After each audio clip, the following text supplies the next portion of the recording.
Muy buenas, espectadores de Estado de Alarma. Soy Rodrigo Villar. Este es el programa El Veredicto. Como todas las semanas, tenemos tres grandes juristas que nos van a comentar pues, las grandes noticias que han ocurrido esta semana, siempre en clave jurídica.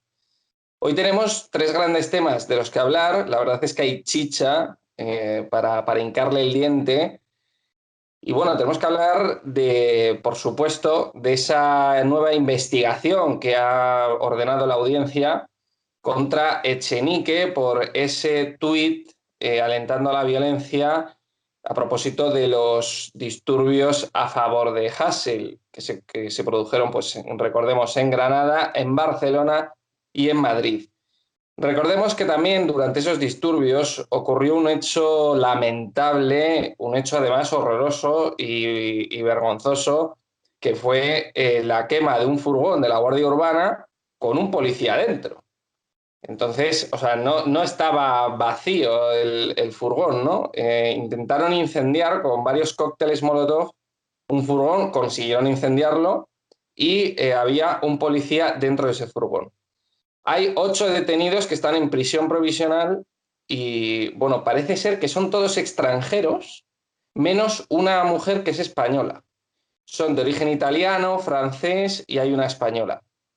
No sabemos si estos disturbios han ocasionado que otros grupos antisistema de diferentes partes de Europa vengan a España, vengan a Barcelona a causar disturbios y a ayudar a los cale-borrocas de aquí de Cataluña a causar disturbios y ayudarles a organizarse y a educarles en lo que se llama la guerrilla urbana o el terrorismo urbano, ¿no? Porque la verdad es que es bastante raro que de esos 8 detenidos sean todos extranjeros menos una mujer española. Están en prisión provisional, les han acusado de un homicidio en tentativa, es una tentativa de homicidio. Entonces, bueno, vamos a hablar también de este tema. Vamos a hablar de que, bueno, de esta intervención, la verdad es que de chiste y cómica por la incultura que tiene la señora, que fue esta intervención que tuvo Montero en Televisión Española, en la televisión pública, que dijo con todo el aplomo del mundo que el robo, el delito de robo, era lo mismo que el delito de violación.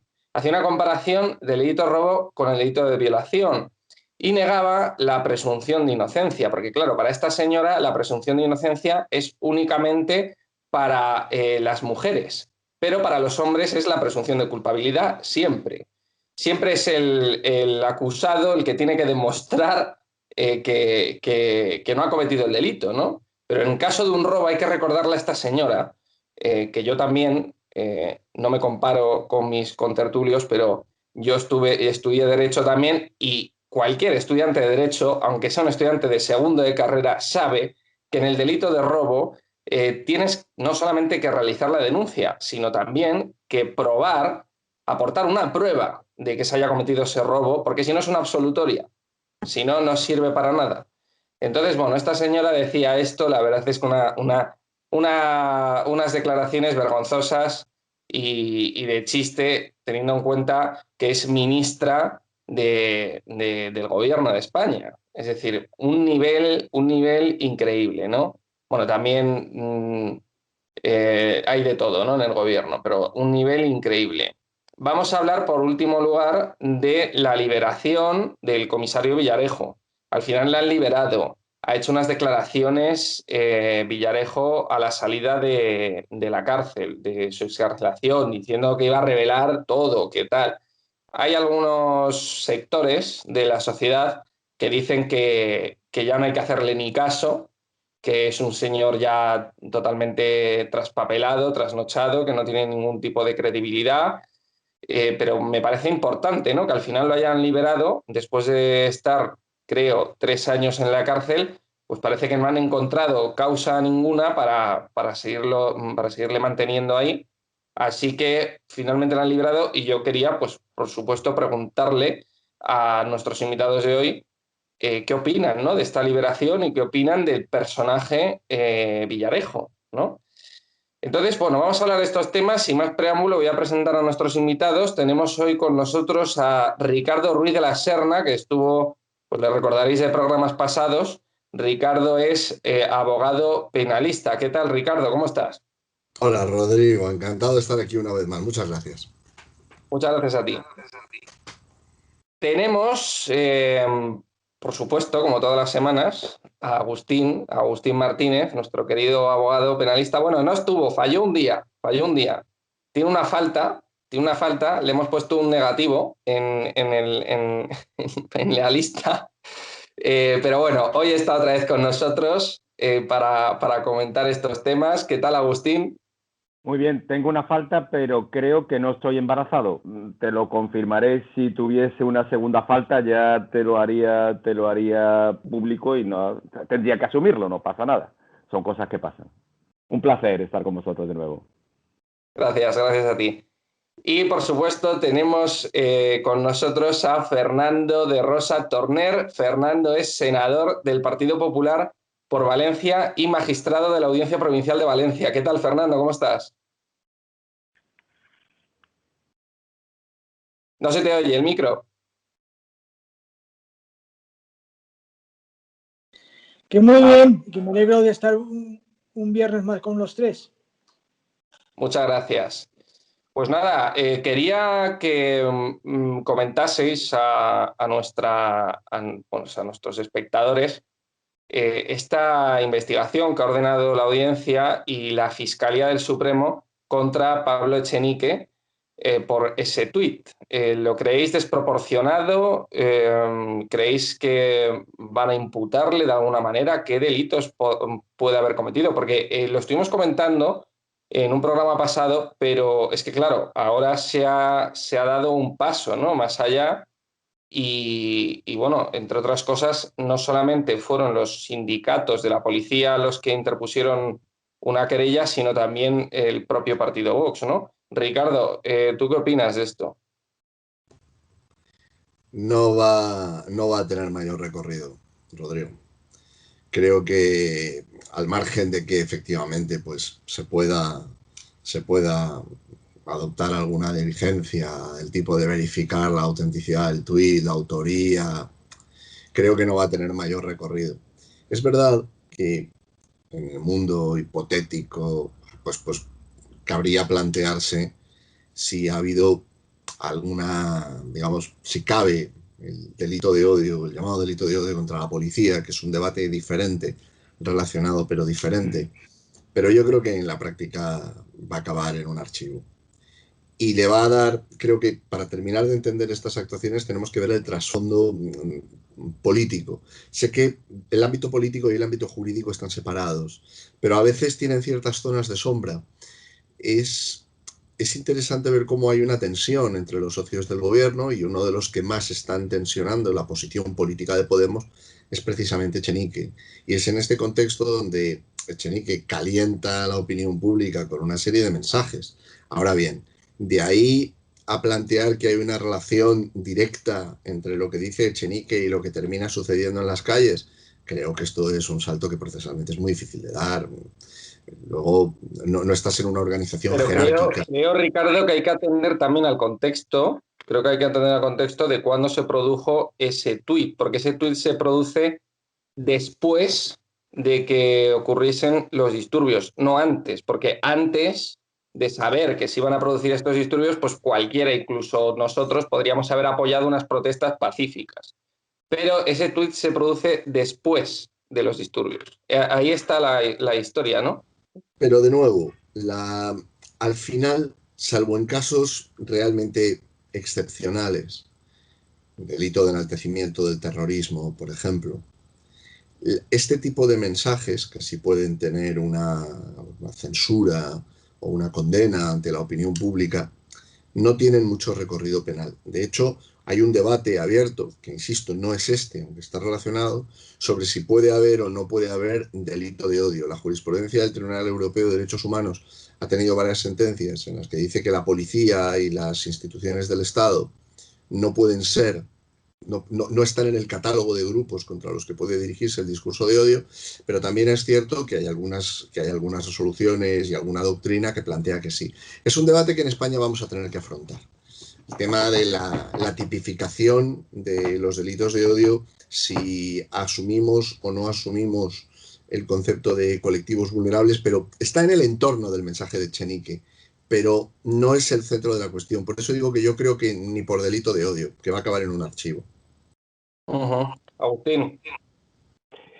Pues mira, yo estoy completamente de acuerdo con Ricardo, pero yo creo que en la competición de políticos que en este país quieren luchar por ostentar el cargo o el dudoso privilegio de ser la persona más miserable o indigna, Echenique ha presentado su candidatura de una manera absolutamente directa. No se puede ser más indigno, no se puede ser más miserable que el tuit que fijó con su opinión. Pero además de eso, y en la misma línea que dice Ricardo, el tuit en sí hay que analizar la situación que provoca el tuit.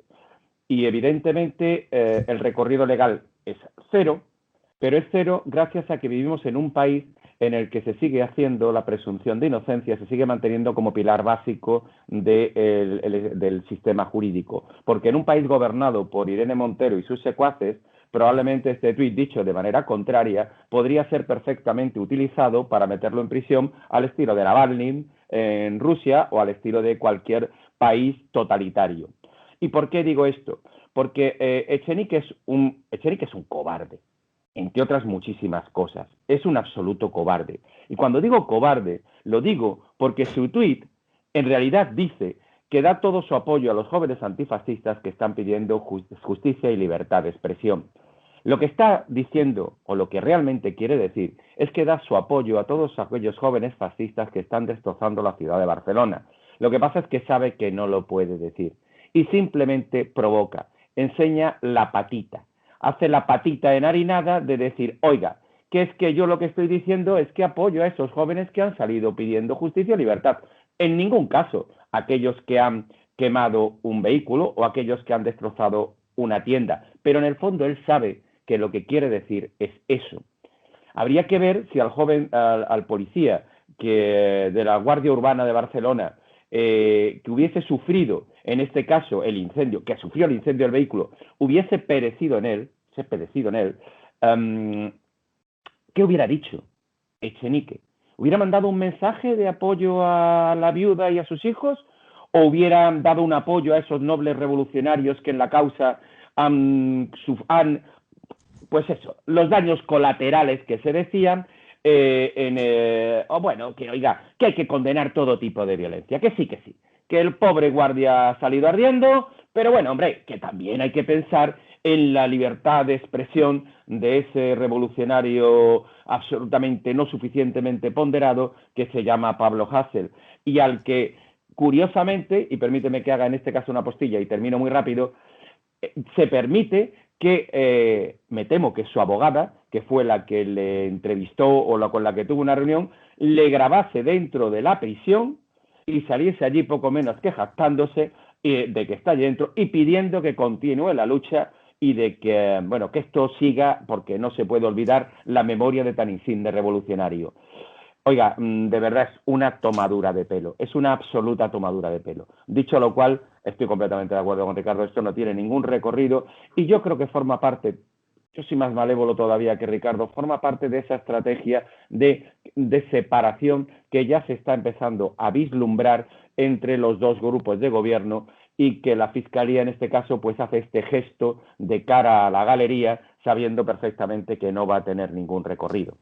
Pero ¿no podría aportarse para la causa las declaraciones que hizo el gobierno, que se declaró en contra de ese tuit de Echenique? Es decir, creo que salió Carmen Calvo diciendo que no estaba de acuerdo, etcétera. O sea, sus propios compañeros han reconocido que no están de acuerdo con ese tuit porque se producen unas circunstancias muy excepcionales. Es decir, si no están de acuerdo sus propios compañeros, será por algo, no es porque sea un mensaje pacífico.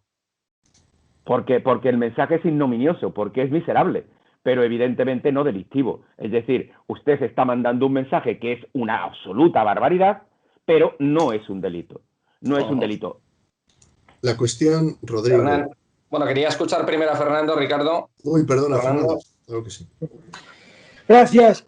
Realmente coincido con lo que se ha dicho. Desde un punto de vista penal, ha de determinarse la existencia de ese nexo de causalidad entre lo manifestado y el resultado producido. Yo creo que penalmente estamos todos de acuerdo que no tiene ningún recorrido, porque no se puede vincular directamente a lo manifestado por Echenique con el resultado de disturbios, porque los resultados de disturbios ya estaban en sí mismos produciéndose y se han ido produciéndose de forma autónoma a lo manifestado por Echenique. Por tanto, penalmente no va a tener ningún recorrido. Lo más grave fue, o creo, es lo que va a aprovechar el gobierno para modificar la legislación, modificando el Código Penal, eliminando cualquier posibilidad de que los delitos que sean, pues esos delitos de odio ideológico, pues tengan la pena que están teniendo en la actualidad. La fiscal general del Estado el otro día, tanto en el Congreso como en el Senado, ha solicitado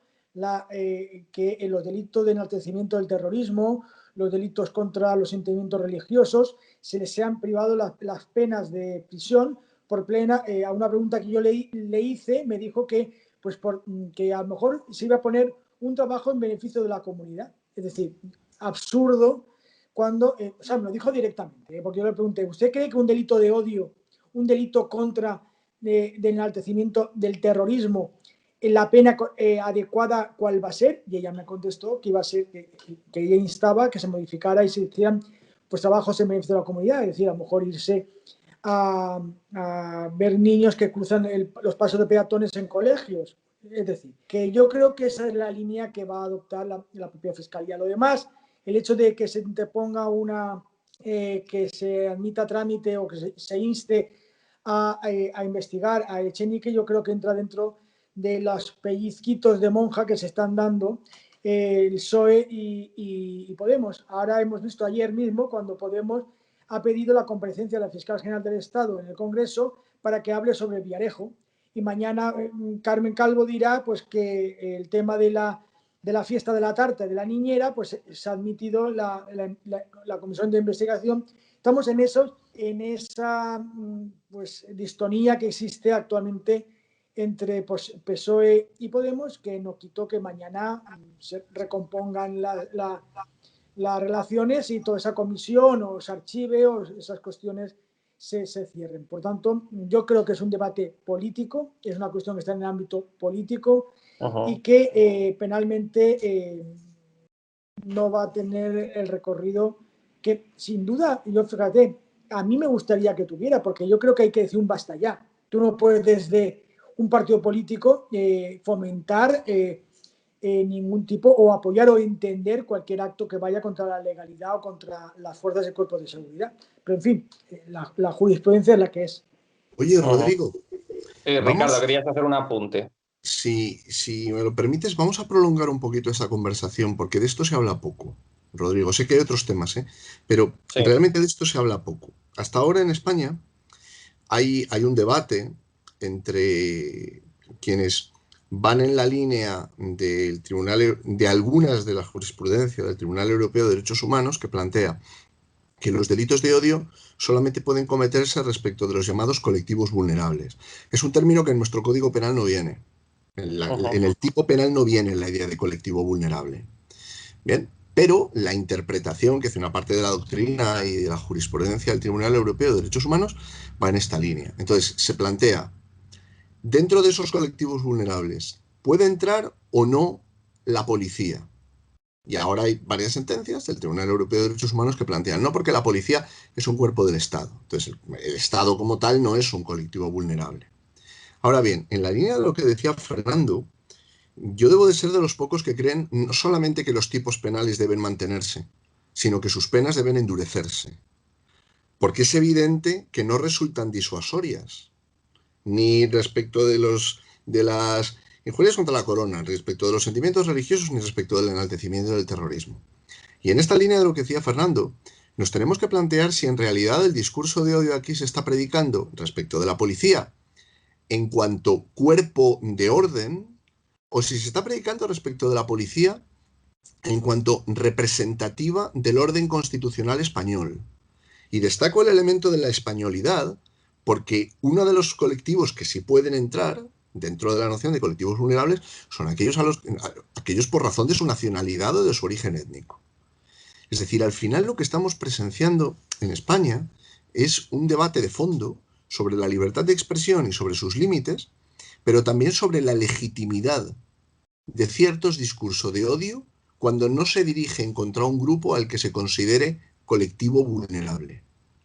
Y me parece que lo que estamos viendo respecto de la policía, los llamamientos a la violencia contra la policía, los llamamientos a la violencia contra los periodistas que condenan la violencia, a mí me recuerdan mucho a lo que se veía en la España de los años 90 en el entorno de ETA y de su entramado mediático-político.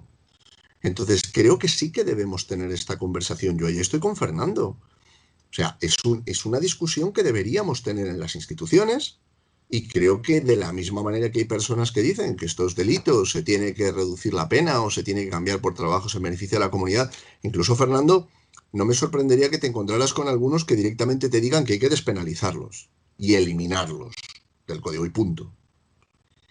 Creo que tenemos que tener también una voz, los que creemos que primero sí que debe tener una condena los llamamientos al odio contra la policía y sí deben endurecerse las penas porque es evidente que no resultan disuasorias. Y si esto supone plantear un cambio de doctrina en el Tribunal Europeo de Derechos Humanos, también habrá que hacerlo. Pero lo que no puede ser es que vayamos al Tribunal Europeo de Derechos Humanos a defender la democracia española con una mano atada a la espalda. Y me parece que de esto, Rodrigo, te agradezco que hayamos podido hablar de esto, porque es que realmente yo no sé, Fernando, Agustín, pero es que de esto se habla poco. O sea, da la El impresión tema, de que la ley... Ricardo, Dime, si me Rodrigo. permites, Ricardo, el tema es que es un arma de doble filo. El endurecer las penas, por ejemplo, contra delitos que puedan tipificarse contra los sentimientos, por ejemplo, religiosos, es un arma de doble filo porque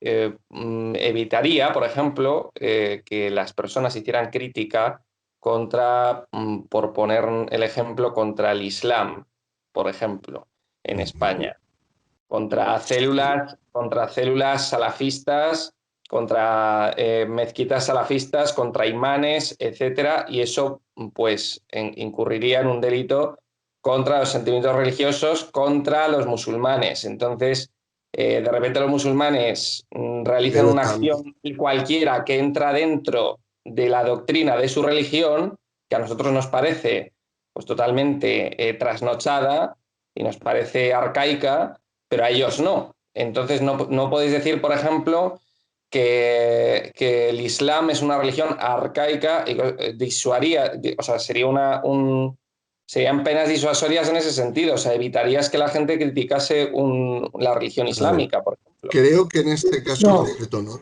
porque habría o sea, un ejercicio el legítimo de odio, la libertad de expresión, ¿eh? si me permite, Ricardo, el delito de odio ha de determinar como hecho objetivo que efectivamente se esté con la intencionalidad de realizar un acto ofensivo contra esa religión, en este caso que estás poniendo el ejemplo.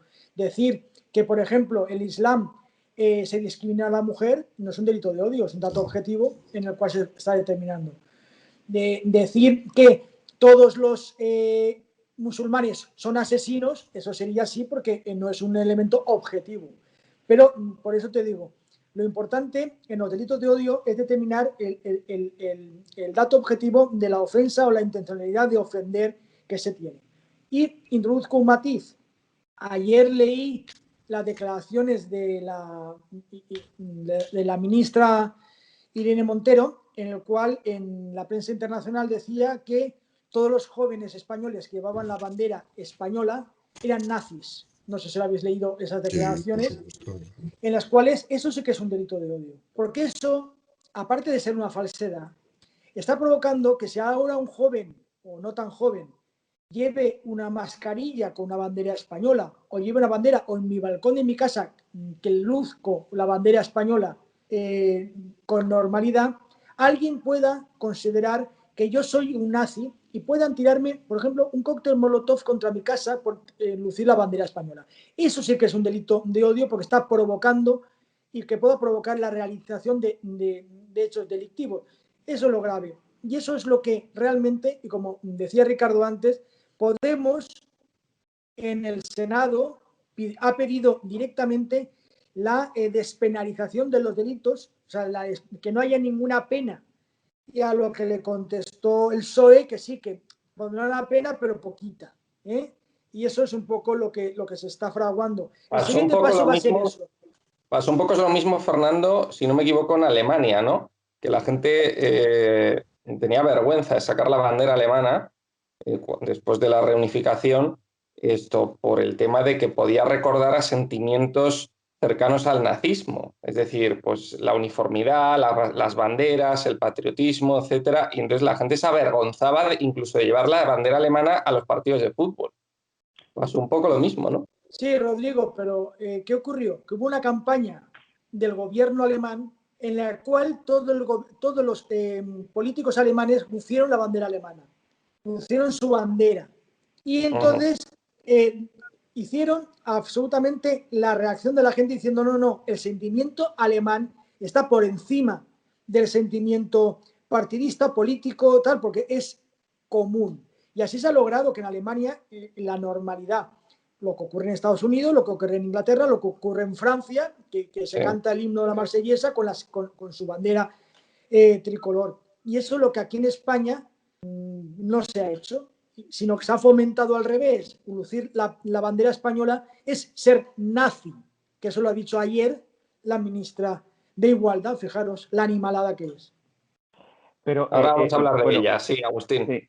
Quizás es que con la habilidad que le caracteriza, Ricardo ha hecho una curva y nos ha llevado a una interpretación de los delitos de odio y a un diferente tema del que estábamos hablando, pero sinceramente es absolutamente interesante.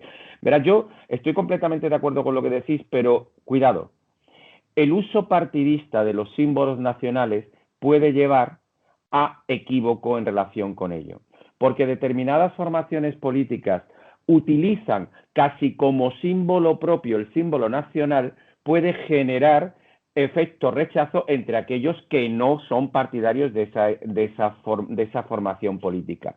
En relación con Alemania, hablabais de Alemania, Merkel hablaba de que con un partido no puede utilizar la bandera del país. ¿Por qué? Porque supone una acaparación de la misma que puede producir un cierto desapego en otros grupos políticos. Y si recordáis, los que ya somos más mayores, yo ya estoy dentro del grupo, yo quisiera estar más cerca de ti, Ricardo, pero me temo que estoy bastante alejado de ti, más cerca de ellos. Estás entre los vacunables.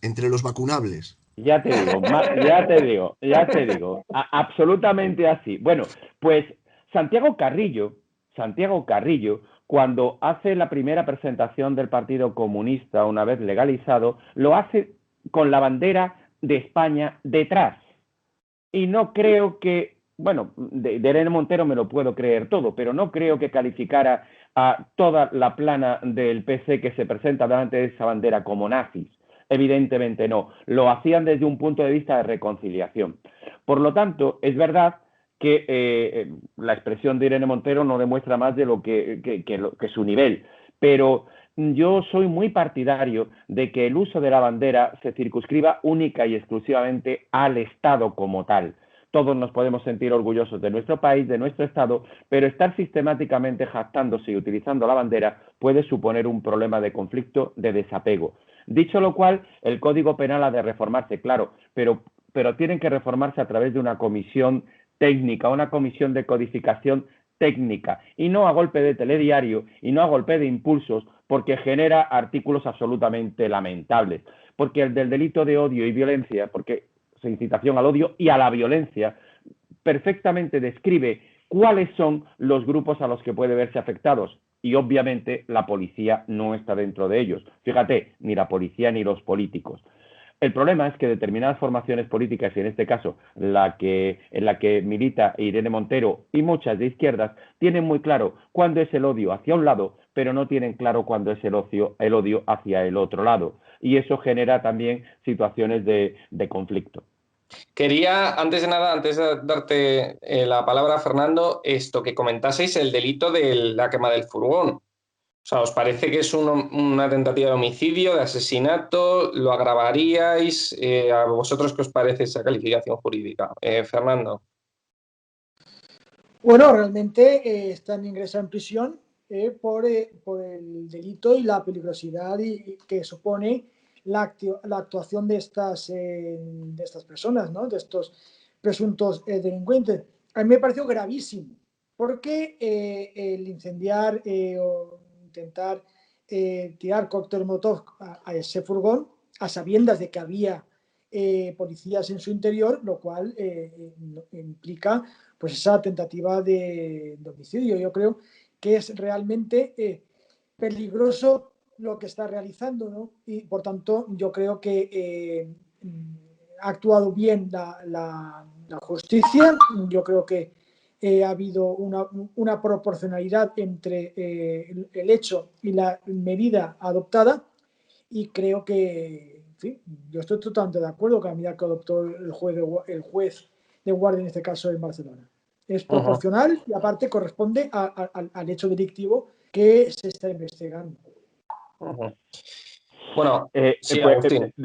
Yo sé que lo que voy a decir puede resultar algo impopular, o por decirlo de otra manera, absolutamente impopular, pero en esta función que tenemos de abogados, en este caso defensor, Fernando nos soporta desde su estrado, pero a fuerza de ser justo, entiendo que en este caso, independientemente de que en una primera instancia y casi como un efecto disuasorio este procedimiento haya iniciado como una tentativa de homicidio, es muy probable que no llegue más que a un delito de daños y poco más.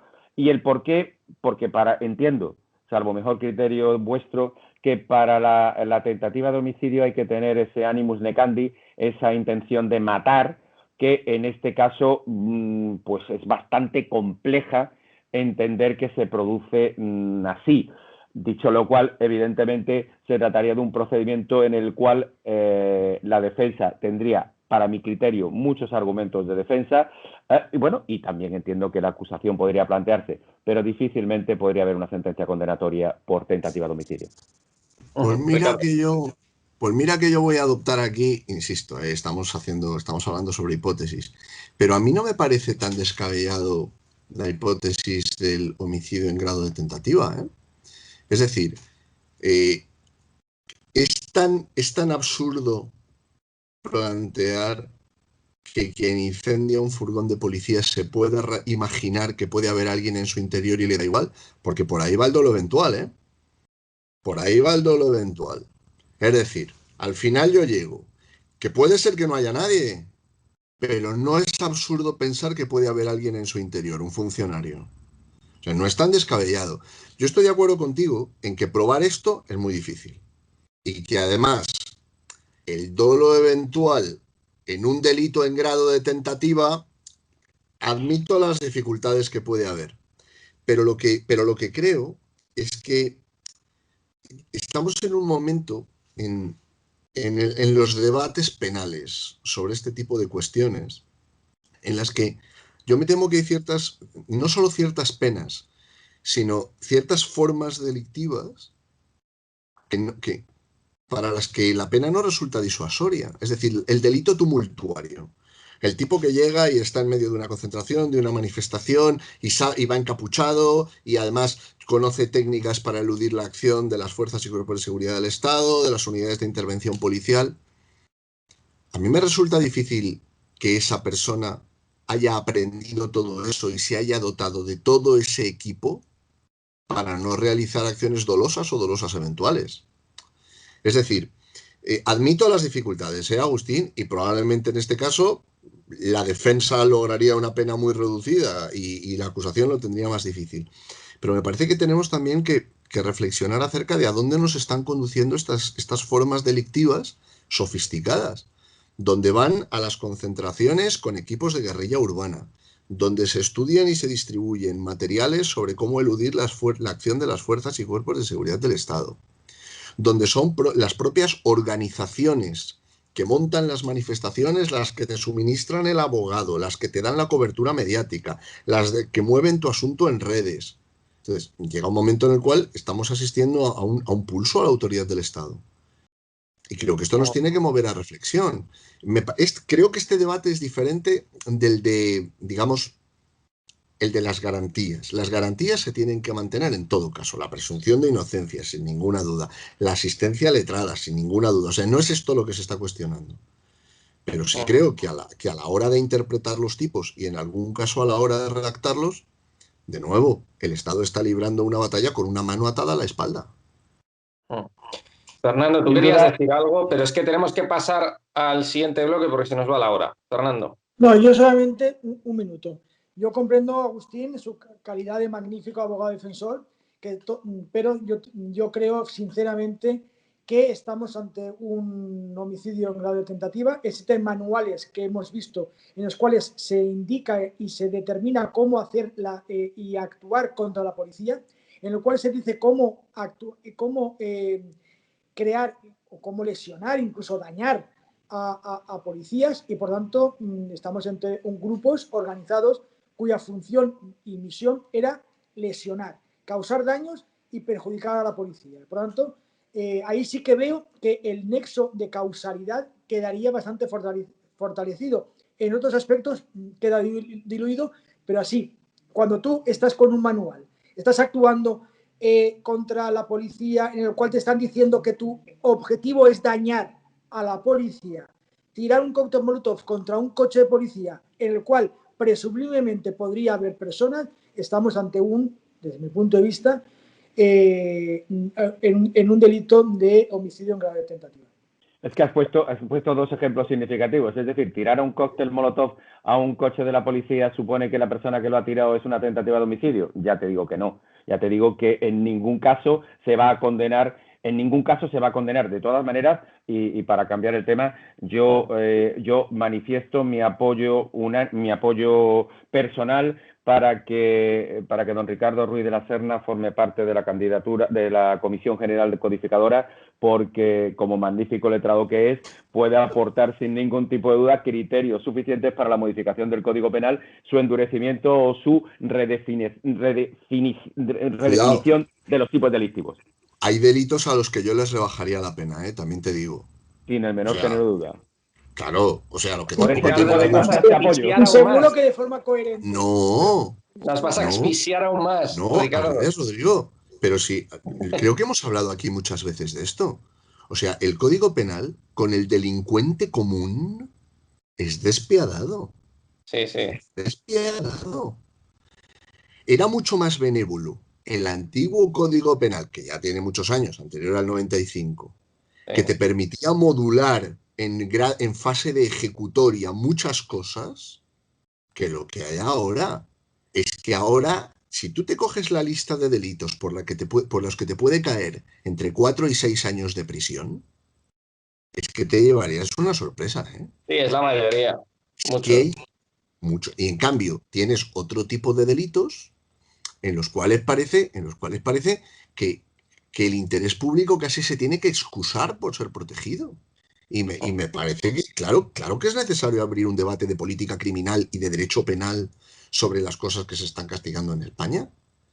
Pero es que al final, según uno siga la opinión pública, parece que merece más reproche un delito contra la hacienda pública o un delito de naturaleza económica que intentar quemar viva a una persona en un furgón.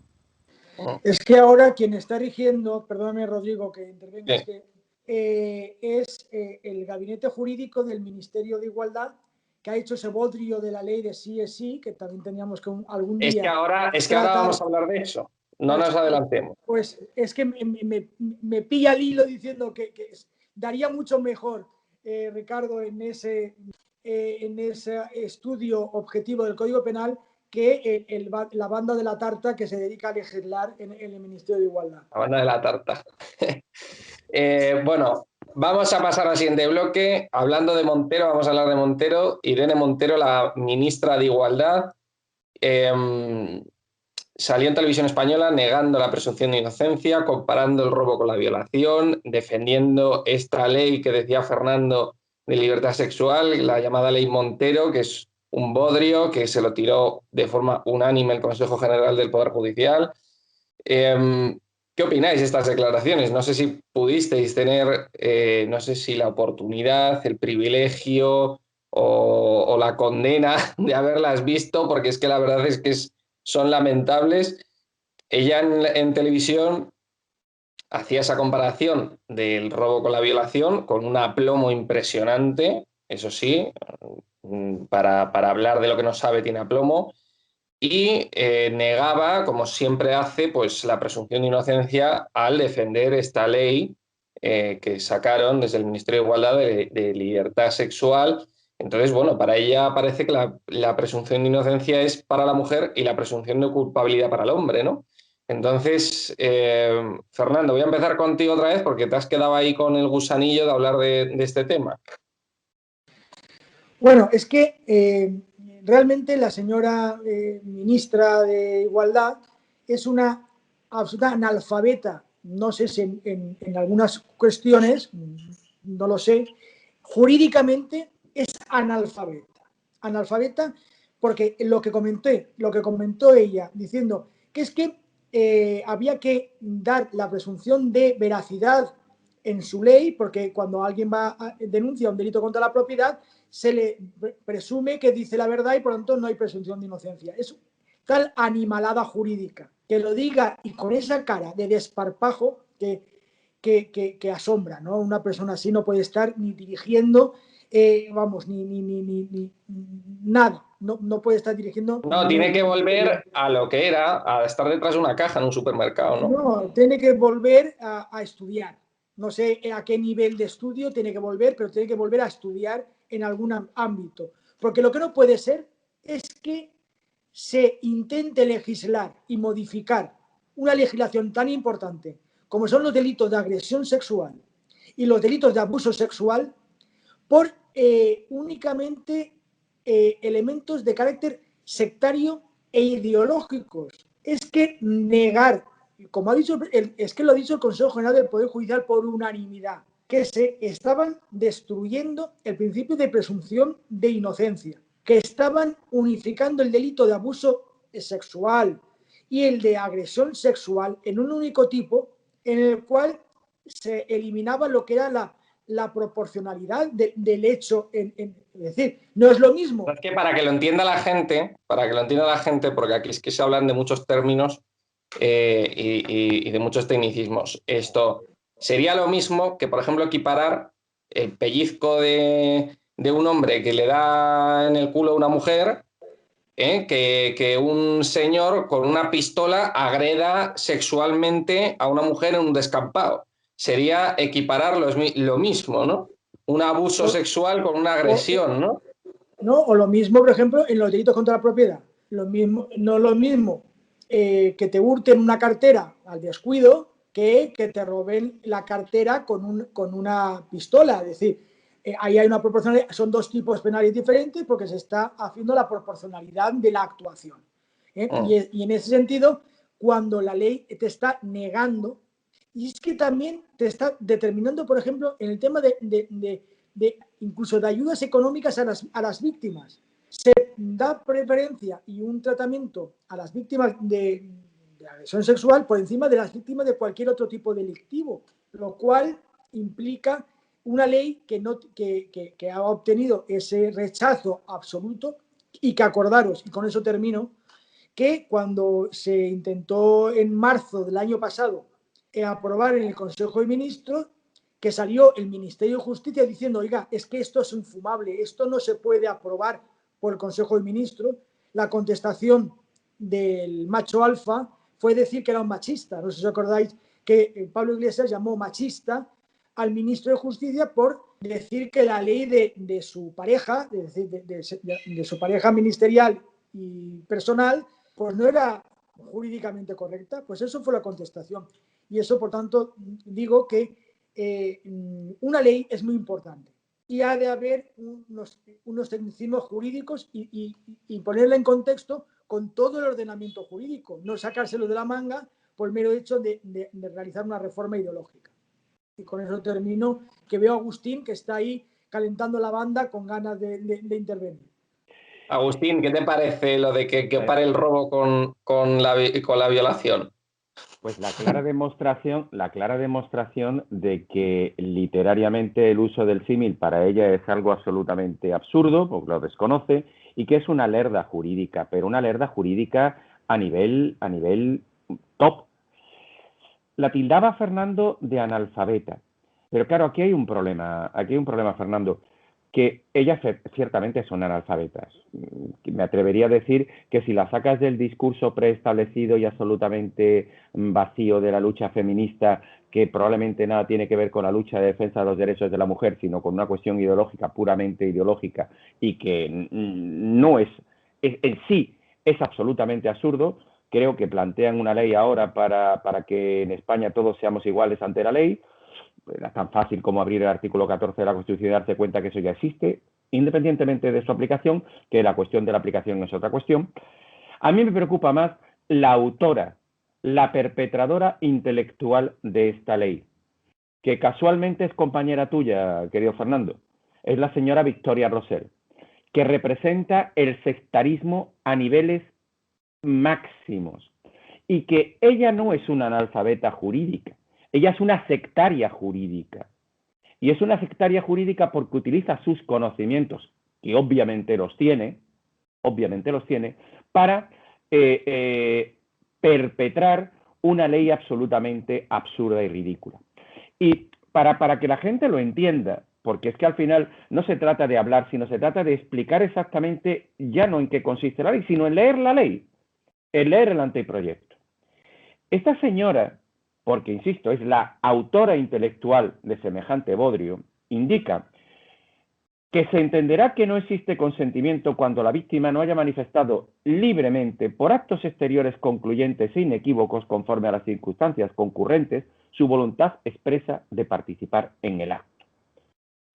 Eso supone per se un desplazamiento de la carga de la prueba, que es lo que le ha contestado el Consejo General del Poder Judicial. Oiga, usted no puede plantearlo así, porque aquí parece que desde determinados movimientos se entiende que en el Código Penal actual no se habla del consentimiento, y por supuesto que se habla del consentimiento.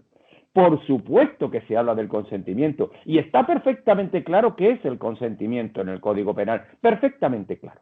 Y cuando no existe consentimiento, cuando existe violencia y cuando existe intimidación. Y es verdad que después la jurisprudencia podrá matizar, corregir o puntualizar esos conceptos y los irá adaptando a la realidad social de cada momento, que es lo que realiza la jurisprudencia en la interpretación de la ley.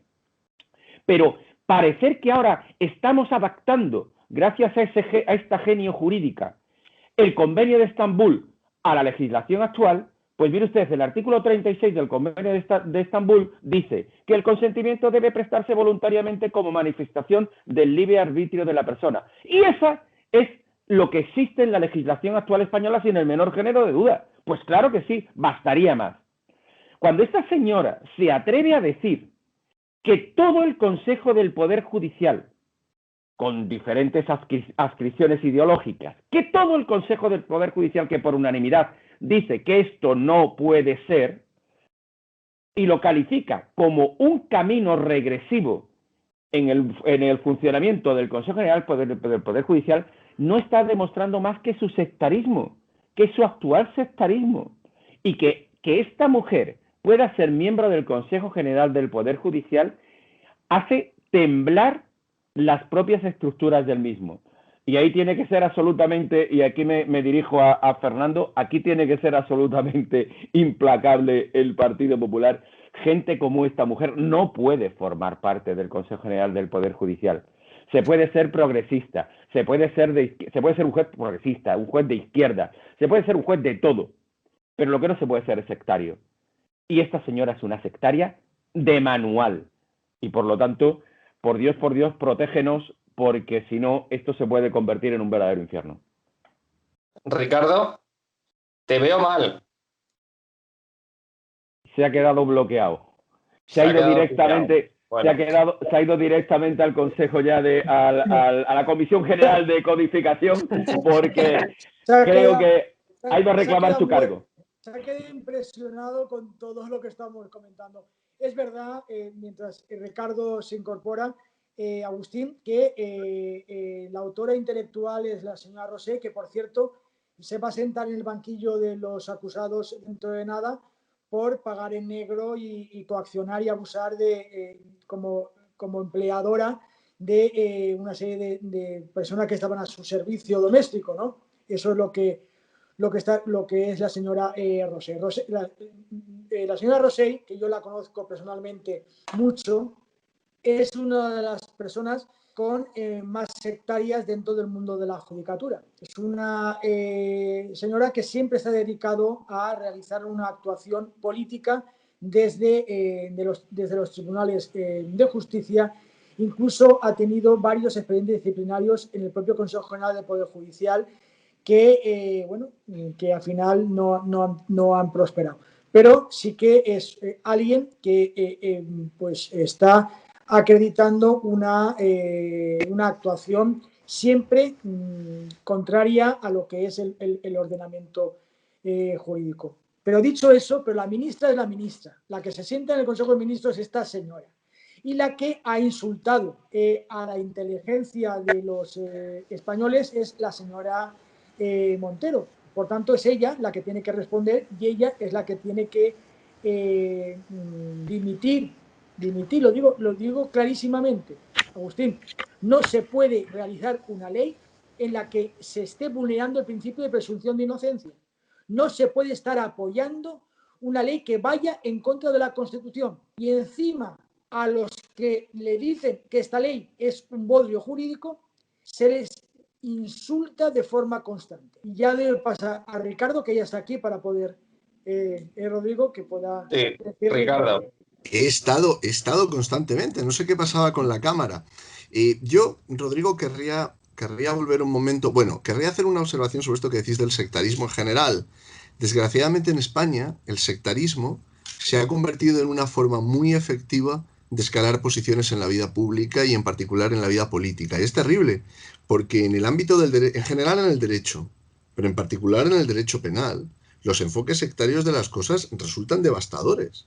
Y creo que algunas de las cosas que mencionabais ahora son un buen ejemplo. Fíjate, Rodrigo, que una de las características del derecho penal preconstitucional era precisamente la ausencia de la presunción de inocencia. La presunción de inocencia como tal no se contemplaba como un derecho del justiciable, del acusado. Y de hecho eran muchas las ocasiones en las que era el acusado el que tenía que terminar probando su inocencia. Desde esa perspectiva, esta ley es una regresión. Es una regresión, porque acaba con una de las garantías no solamente del acusado, sino también de la acusación, porque la presunción de inocencia es una de las garantías de que el juicio va a ser justo y de que la condena que finalmente se obtenga va a ser una condena obtenida con igualdad de armas procesales y a través de un proceso justo. Luego creo que Agustín mencionaba una cosa sobre la que querría volver un instante. En la opinión pública a la opinión pública se le ha transmitido una idea falsa de que el Código Penal no contempla o no valora la presencia o ausencia de consentimiento. Esto es falso. Esto es falso. El elemento del consentimiento es central en los delitos contra la libertad sexual. Lo que pasa es que yo creo que el trasfondo aquí, más que jurídico, es político. Antes Fernando mencionaba la perspectiva, ¿no?, de los partidos políticos, Irene Montero, etc. Yo querría llamar vuestra atención sobre cómo se están gestando las leyes, sobre cómo se están elaborando la técnica legislativa. Porque hoy hablamos de derecho penal, pero si habláramos de derecho administrativo, las leyes que están saliendo fruto de las negociaciones con colectivos, con organizaciones, donde todo el mundo quiere que lo suyo figure, donde nos encontramos con conceptos jurídicos estrafalarios, porque me niego a llamar los conceptos jurídicos indeterminados. En la lectura que antes hacía Agustín, si la Ricardo, recordáis. rápido, que tenemos que pasar al siguiente bloque, ¿vale? Nada, sí, es esto, que el técnica legislativa que se emplea deja unos conceptos jurídicos tan indeterminados que ni siquiera son indeterminados, son estrafalarios. Es imposible llenarlos de contenido, como ese de muestras inequívocas. ¿Qué significa eso? Ujú. Así lo veo. Porque se nos acaba ya el tiempo y nos tenemos que ir, quería simplemente que comentaseis un poco por encima y rápidamente qué os parece la liberación del comisario Villarejo y qué opinión tenéis de este personaje. Agustín. 4 años, casi 4 años en prisión provisional. En primer lugar, la primera reflexión, independientemente de todo, es que en este país tenemos un gravísimo problema con la justicia, porque si en 4 años no eres capaz de juzgar a alguien, tenemos un gravísimo problema con la justicia. Evidentemente aquí hay que dotar de medios, porque es fundamental, porque ese es uno de los problemas.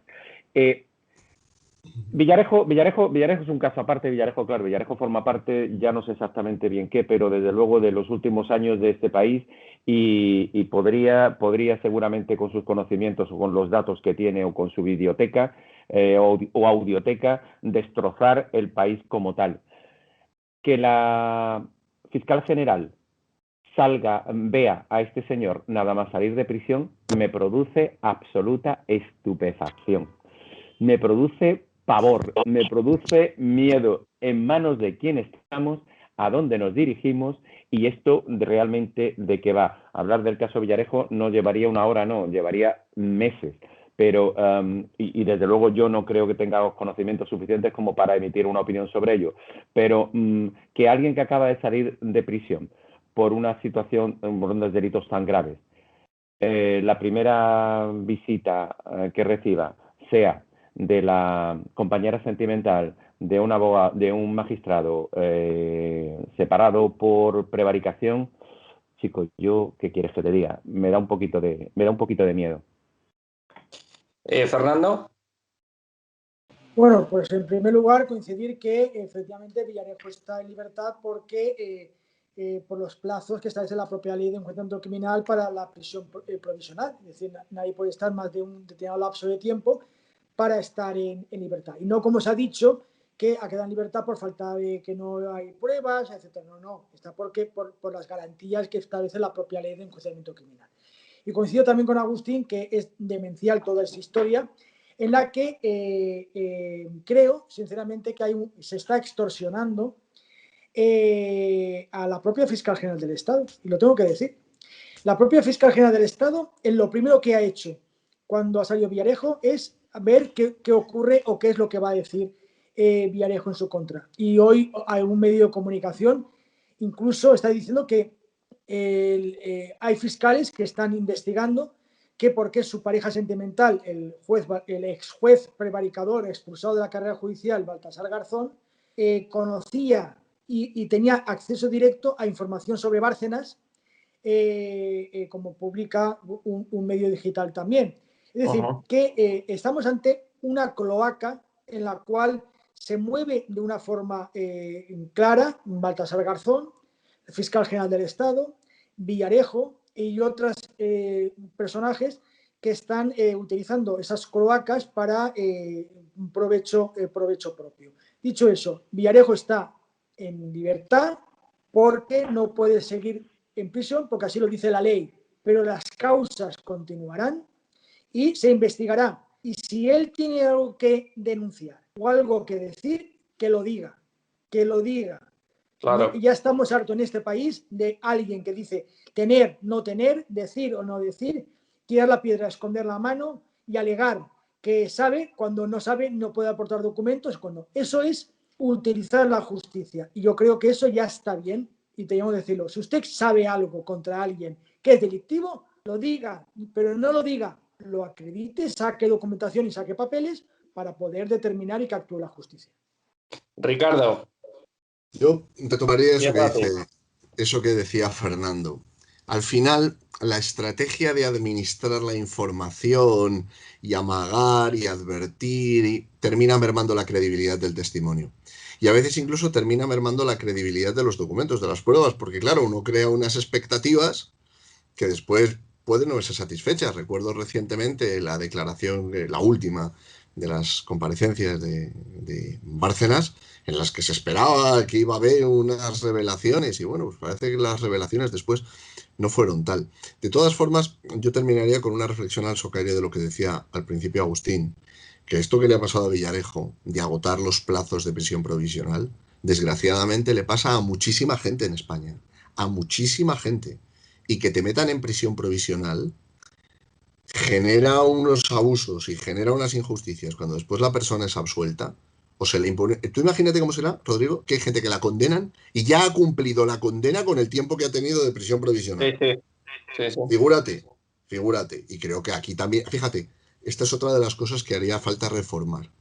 Porque yo he terminado viendo otros de prisión provisional de estos que dices, oye, pero la alarma social, por ejemplo, la noción de alarma social, que es una noción absolutamente evanescente.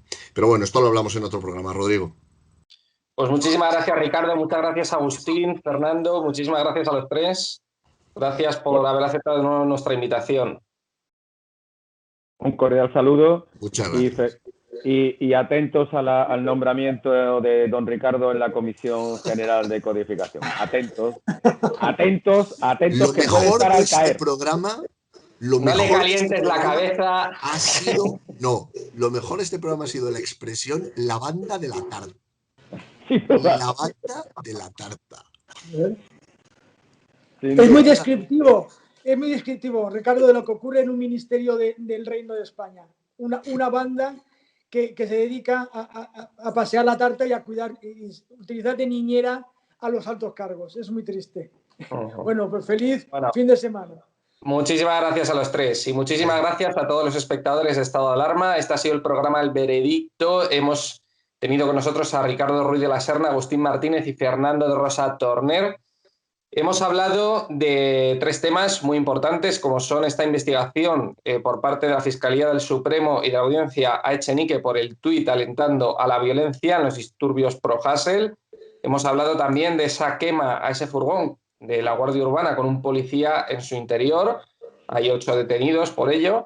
Hemos hablado también de esas declaraciones vergonzosas y lamentables de Irene Montero en Televisión Española, pues diciendo que la presunción de inocencia no existe, defendiendo su famosa ley Montero, su famosa ley de libertad sexual y bueno, haciendo la comparación de los delitos de robo con violación, pues algo que es propio de un analfabeto, ¿no?